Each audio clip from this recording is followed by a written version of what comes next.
to part 2 of our 2-part Muddy Preacher TV special are the 4 horsemen of the book of Revelation riding among us. I'm your host, Tim Munns, aka the Muddy Preacher. And we're going to start off today, actually, where we started off in part 1, and that's with John.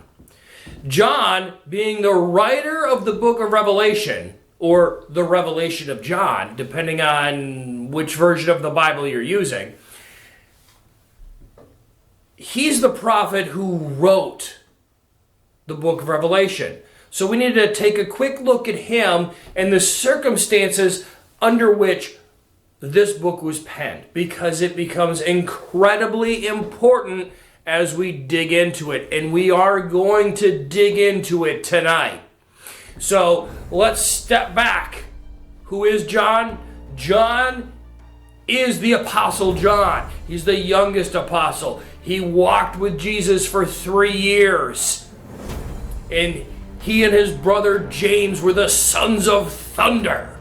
And after the death and resurrection of Christ, and Christ being ascending to heaven to sit at the right hand of his Father, and the power and majesty of the Holy Spirit coming down on the day of Pentecost, John walked with Peter. And church tradition, and there's no reason to think church tradition is wrong here, states that James, John's brother, was the first apostle to be martyred for their faith. And that John lived to be the oldest apostle.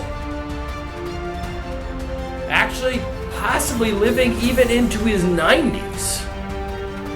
That date possibly off a little bit here and there, but we actually have not original copies of the book of Revelation, or the letter of Revelation, but the Revelation of John. We have copies that go back to mere decades after it was written. The Iliad of Homer, it's centuries. This is a book, we know who wrote it, we know when it was written, better than almost any other significant book in history. And that goes with every other book in the New Testament. We know that these books were written, who they were written by, and when they were written. And we can have confidence in that. So, let's dig into the circumstances a little bit deeper of the book of the Revelation of John, or more accurately, the revelation of the return of Jesus. So John, the apostle, he's out, he's spreading the gospel, he's doing the work of the Great Commission, he's making new disciples of all nations, he's teaching them to obey what Jesus has taught us. He's baptizing people in the name of the Father and the Son and the Holy Spirit, and he gets himself in trouble with the Roman authority, as many leaders in the church did.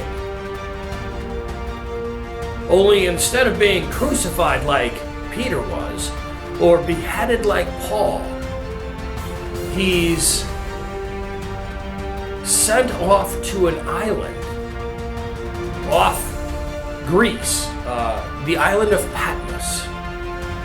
He's sent there to keep him away from other people. And this island of Patmos it's off the coast of Greece, kind of between Greece and Turkey. And it's essentially being used as a prison island. And so he's out there, he can't share the gospel anymore. He's in isolation.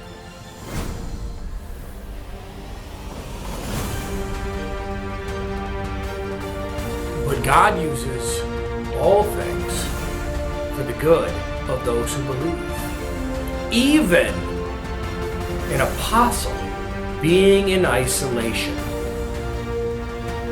How is that going to happen? Well, John is praying, and it's an island, and he's not given a hut, he's not given a tent, he's not given anywhere to live. He's there basically sent to die. So John finds a cave, and he's in the cave, and he's praying, and he's I'm sure he's having a moment similar to any of us would think. And suddenly he turns around, and there he recognizes Jesus standing in the cave with him. Now he's having a moment many of us can't relate to. But it's Jesus unlike he's seen him before. Now remember, this is John, who's walked with Jesus for 3 years, seen Jesus crucified, died, resurrected, walked with him for 40 days, and then he ascended into heaven. John witnessed all of these things, and now he's seeing Jesus in all of his glory in a cave. So there's some give and take, and then whoosh, John is taken up to heaven. Why is that important? Because that's where the rest of the book of Revelation takes place. This is the setting. That's where it's dictated to John. John essentially writes down the rest of what he sees and what he's told from that point forward. And that's important from the fact that it's told from the point of view of what goes on in heaven. And what goes on in heaven, if we take a look at this picture right over here, this is a picture of an artist rendering of what the throne room of God looks like. Yeah.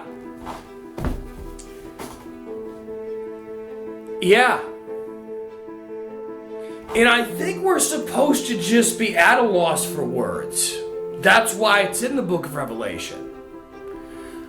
The throne room of God is not something we're supposed to comprehend in our small minds. Again, if we look at 1 Corinthians 13, we look now as dimly through the glass. But there, we will see clearly as face to face. So much of what we're going to get into is going to have to be done remembering it's done as dimly through a glass. Think about looking through a glass with water in it, or better yet, something with like ginger ale or something like that, and you're trying to look through it. Or an old mirror, or a funhouse mirror that warps what you see. That's how we see and understand prophecy. We don't get the whole picture, and we don't get it quite right. If we remember Christ's first coming, the religious leaders of the day had the Old Testament prophets. They had Daniel, they had Ezekiel, they had the whole law. They had the feasts of the Old Testament. And they had almost no understanding of who the Messiah was going to be when he got here. So for us to say, we've got it, we know it, we understand it, Paul tells us we might be wrong. That we might need a rethink in 1 Corinthians. Faith, hope, and love. That's what will remain. The greatest of these is love. But where there is prophecies, they will cease. Even wisdom will fail. These things are of God. Faith, hope, and love. The greatest of these is love. We see now dimly, then we will see clearly. I want you to remember that as we go through this. I am not a prophet. I am trying to see dimly through the funhouse mirror of a fallen world, the same as you are. Now, I'm trying to do it a little differently. Yes, I went to Bible college. I was taught exactly how Jesus was going to return. There was going to be a rapture. There was going to be a third temple. There was going to be these two guys who were going to show up, Moses and Elijah, and they were going to testify for the third temple. It was going to be a 7-year period, and this was going to happen, this was going to happen, this was going to happen, this was going to happen. One of the things that the Army taught me was when you run into situations that don't act like you're training, you ignore the plan. You throw the plan out. You look at the current situation and you come up with a new one based on what's happening in front of you, not the plan. And so that's what I want to do with the book of Revelation. Specifically, the 4 horsemen. I want to take a look at the first 4 judgments of God, the first 4 seals of the book of Revelation, chapter 6. Let's read them. Let's look at the world today. And let's throw out everything that we think we know. And let's just look at the situation in front of us and see if it fits. If it doesn't fit, it doesn't fit. If it does fit, then let's see where we go. All right. Well, I'm going to grab my notes because as much as I like to memorize the Bible, I can't. So on the screen here, we're going to have the New King James Version of Revelation 6, verses 1 and 2. Now I saw when the Lamb opened one of the seals, and I heard one of the 4 living creatures saying with a voice like thunder, "Come and see." And I looked, and behold, a white horse. He who sat on it had a bow, and a crown was given him, and he went out conquering and to conquer. All right. So this is the first seal.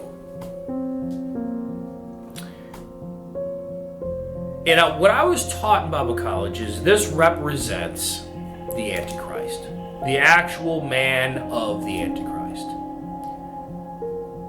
And we're going to take that and we're going to throw that away. And we're going to look at this with fresh eyes. Now, why are we doing this?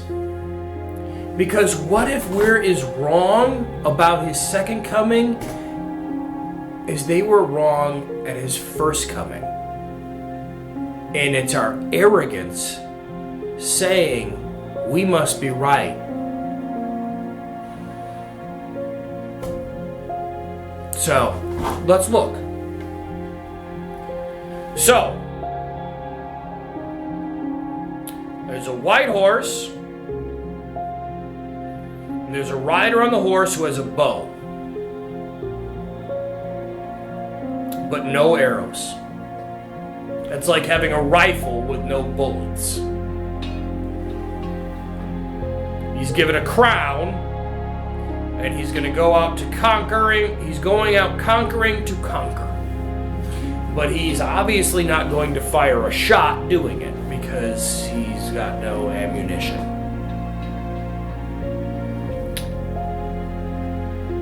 But is it a he? There's a rider on the rest of these. So either all four of these horsemen represent a man, or none of them have to represent a man. Let's throw it out. Doesn't have to be a man. Let's look at this. Something is going to conquer the world without firing a shot and be given a crown. Does anything fit that in today's society? Well, the coronavirus went around the world and seemed to lock down and take over the whole world. Now, clearly it's not talking about a pandemic, because it talks later on about plagues and pestilence. So why would it not say that here if it meant a plague? But what's interesting, what is very interesting, is corona is Latin for crown.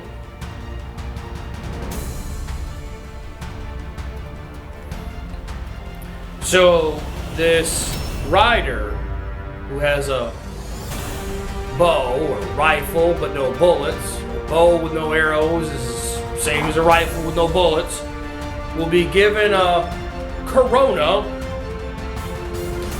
It went out conquering to conquer. Wearing white. What color do nurses, doctors wear? Medical? White. That's the color we associate with them. Now granted, a lot of people in the medical industry wear blue scrubs, but you associate white with medical. It kind of fits. If you throw out everything that you've been taught, it fits. So let's keep going. It kind of fits. It could be the coronavirus and the reaction to the coronavirus. More specifically, the reaction to the coronavirus could be the first seal. Could be. So if we got everything wrong with his second coming, just like they got everything wrong with his first coming, this first seal could be the reaction to the coronavirus. Not saying it is, but it could be. Let's go to the second one. When he opened the second seal, I heard a second living creature say, "Come and see." Another horse, fiery red, went out. It was granted, and it was granted to the one who sat on it to take peace from the earth, and that people should kill one another. And there was given him a great sword. Okay. Now I was taught that's going to be a world war initiated by the Antichrist figure from the first horse. Well, It doesn't actually say war, it just says take peace. You can take peace without war. Matter of fact, I'd say rioting, looting, and general distrust of your neighbor is more taking peace from the earth than war. War as a way of unifying countries. Civil war and civil destruction tears countries apart. And what do we see right now? We see riots all over the United States because of the Black Lives Matter and Antifa movements. And the election, which is still in the courts. And if it goes Donald Trump's way, we're going to see even more rioting, more destruction. I'm not saying that's good or bad on the election. It's just what it is. We're seeing rioting all over in Europe, Germany, France, the UK, Spain, Italy, because of lockdowns. People are losing their lives, not because of the pandemic, not because of the coronavirus, but because of rioting due to the lockdowns.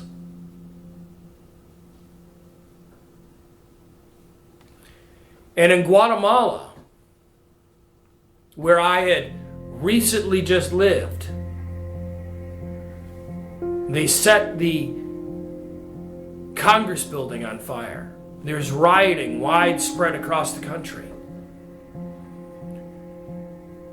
because the government is up to corrupt ways. And civil unrest and civil disturbance and threats of civil war.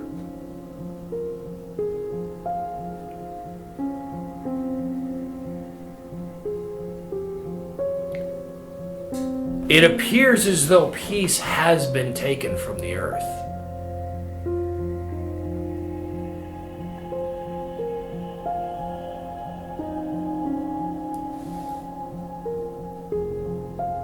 There's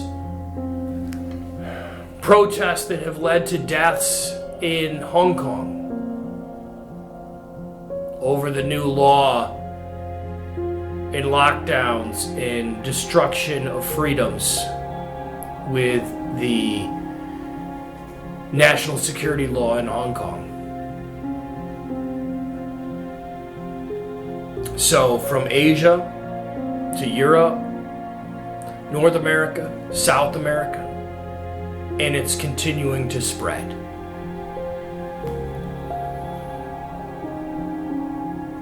So it could fit. I'm not saying it is, but it could fit. So let's move to the third seal. This one gets a little more interesting. When he opened the third seal, I heard the third living creature say, "Come and see." So I looked, and behold, a black horse, and he who sat on it had a pair of scales in his hand. And I heard a voice in the midst of the four living creatures say, "A quart of wheat for a denarius, and 3 quarts of barley for a denarius, and do not harm the oil and the wine." Okay. Let's unpack this one. Now, this, I was told, or taught, was probably a famine.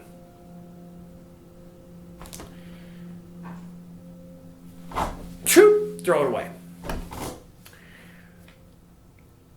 Let's unpack this. So, the rider has a pair of scales. That's important. What were scales used for? in ancient history.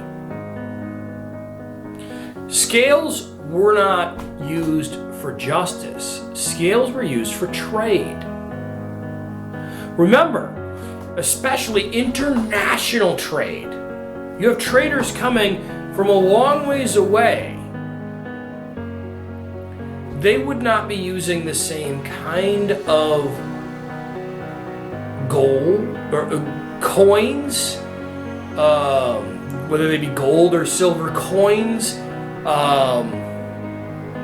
They didn't have an international exchange rate. Gold was your international exchange, and it was by weight. And you had a set of weights, of measures. And you would come up with, okay, here's how much it's going to cost, and you two agreed, and they would put their gold on one side, and you would put your measures on the other, and once they balanced, then the deal was made. And that's why in Proverbs, God says he detests two sets of weights, because one set was for people you liked and one set was for foreigners.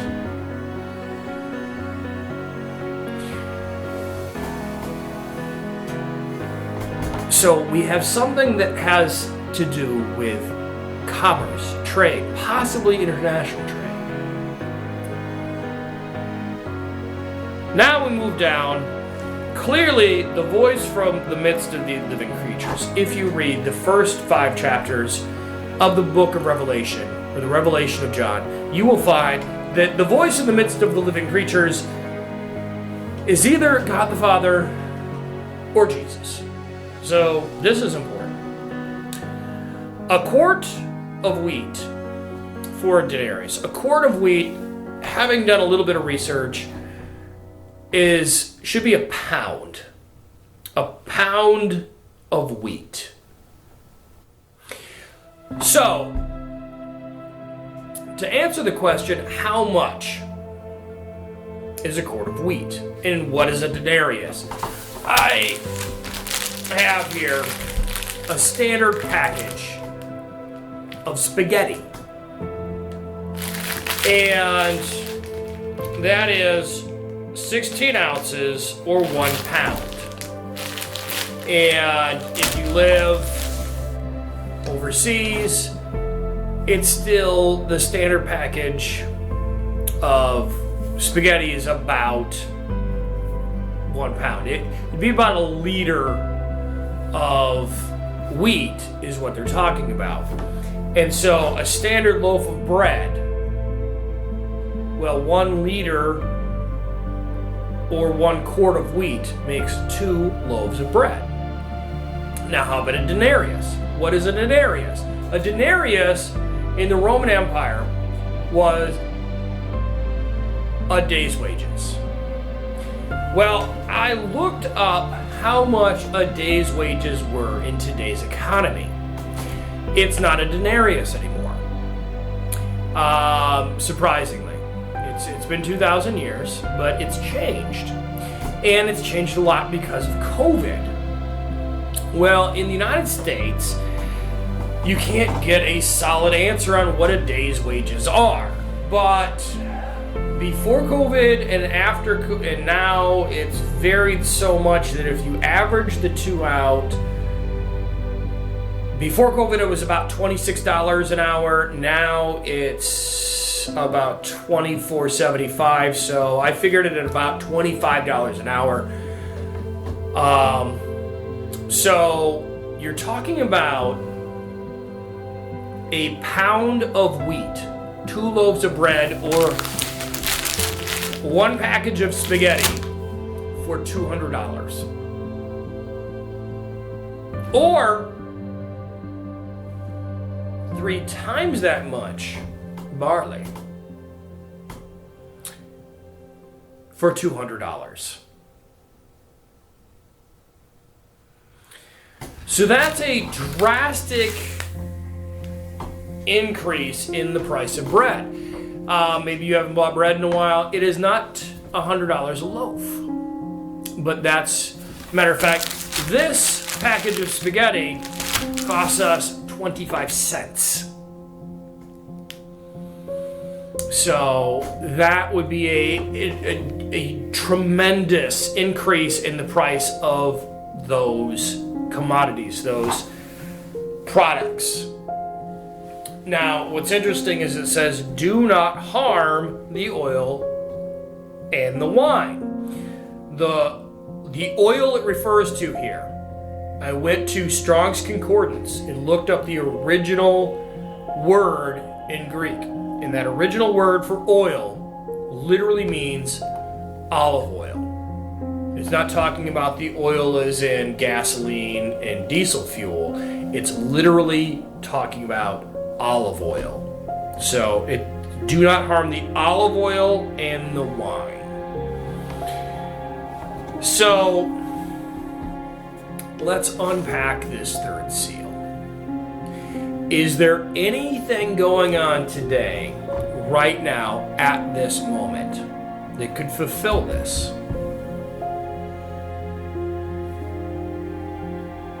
Kind of. Kind of, yes. Right now,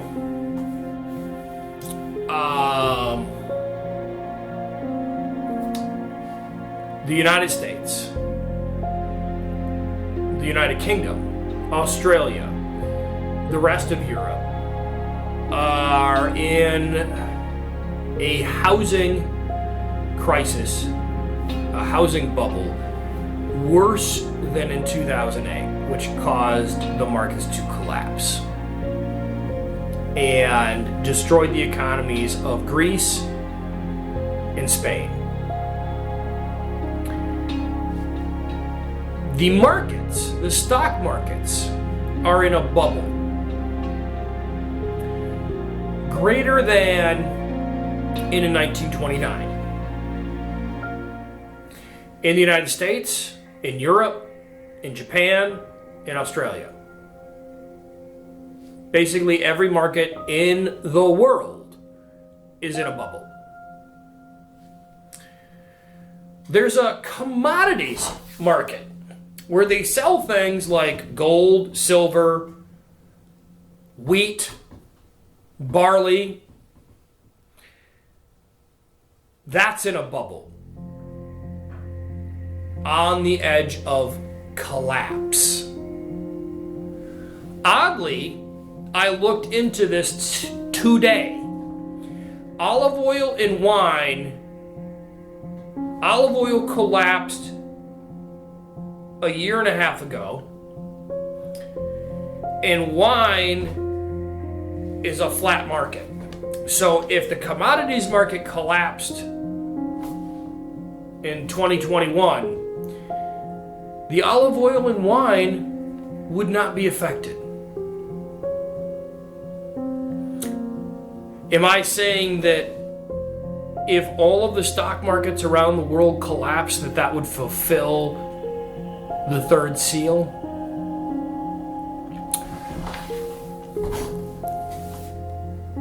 I don't know. I honestly don't know. You also have a severe issue with our industrialized farming practice, that if there is a disruption at any point in the chain, in the food chain, the food doesn't show up. And we saw that earlier this year, May-June timeframe. There was food shortages in the United States and in Europe. I'm not talking about toilet paper. I'm talking about there wasn't food on the shelves. You know what? There's still not food on the shelves. There's still things missing from your local grocery store that were there a year ago that you can't find. And no one can explain to you why they aren't there, other than that our food supply system is broken. The farms are still there. The farms are still functioning. The processing centers aren't functioning properly. to get the food to the stores. And if the markets collapse, the food processing centers go out of business. The farms have no way of getting food to the stores.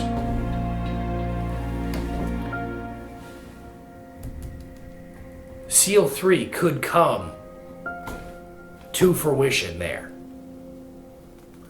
But would that make us there? Would we be able to say that's where we are? We are absolutely here. No. Nope, not yet. You go, well, what? That's crazy talk.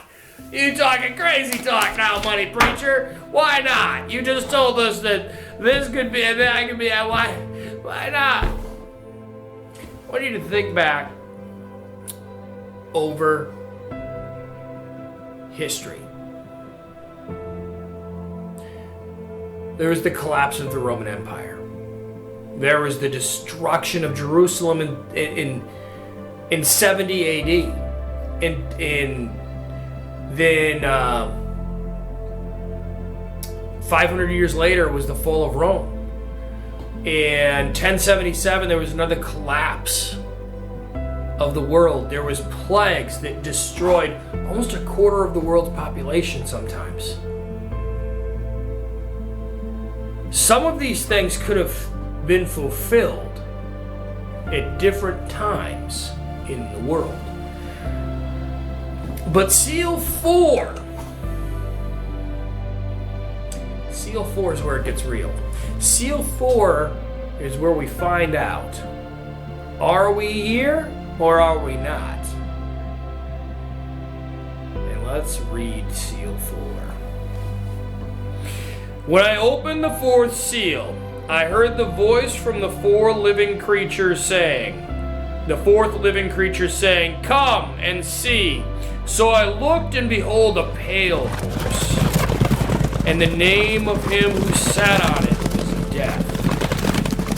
And Hades followed with him, and the power was given to them over a fourth of the earth, to kill with sword, with hunger, with death, and by the beasts of the earth. Okay. So, quarter of the Earth's population being killed off by sword, hunger, death, some translations say pestilence, and beasts of the earth. So let's go back to World War I. We had a world war. So nation rising up against nation. We had riots. We had the communist revolution in Russia. And then we had the 1919 flu. And in some places, 25% to 33% of the population were wiped out. In some places, it was up to 50%. Wiped out. The total death toll from the 1919 flu in 1919 and in 1920 is still unknown. It actually goes back to 1918 and possibly 1917. We still don't know. But what we do know, there were not beasts of the earth running rampant, killing people. You say, "Muddy Preacher, why is that important?" Because that's the key. That's the big one. In Seal 3, the oil and the wine, or the olive oil and the wine not being affected. If there's a total and complete collapse of the commodities market, the housing market, the stock market, our money becomes worthless, and it would take $200 to buy a couple loaves of bread or a package of spaghetti, right? And somehow wine and olive oil prices aren't really affected.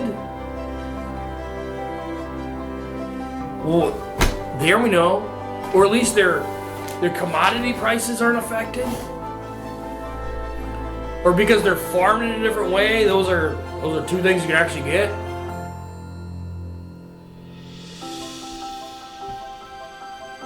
And then people start dying from hunger, from the sword. And remember, the sword represents governmental authority. For the government does not have the sword for nothing.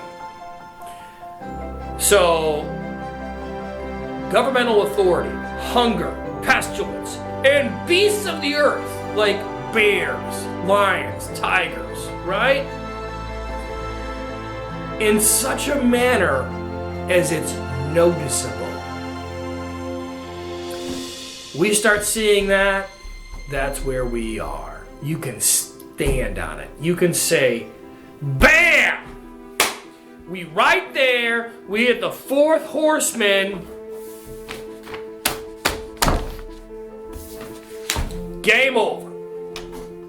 We just waiting it out for Jesus now. Hallelujah. Woo! That's praise in the front yard. Look out for bears. Look out for bears. You know what? Let's praise inside. Let's praise inside. Because there's lions and alligators or something. Beasts of the earth killing people. But let's praise! Not that people are dying, but that we know Jesus is going to be back shortly. But until then, we don't know. Until then, we soldier on. And we tell people about Jesus. And we make disciples of all nations, teaching them to obey all that Jesus has taught us. And baptizing them in the name of the Father, Son, and the Holy Spirit. And truly, He will not abandon us. He will not forsake us. He will be with us, even to the end of the age. Which may be here.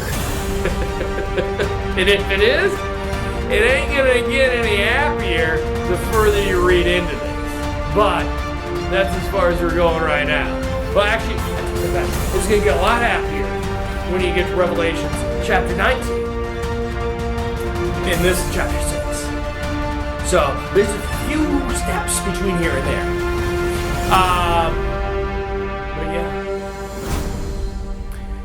So the real conclusion, are the four horsemen riding among us?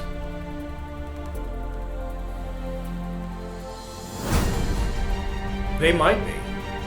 They just might be. The first two might be out of the stable right now. And the third one preparing his way. Get into the Word. Read it for yourself. Be prepared. And have an answer to anyone for the reason of the confidence of your faith. Now is the time to share your faith. For today is the day of salvation. No one has promised you tomorrow.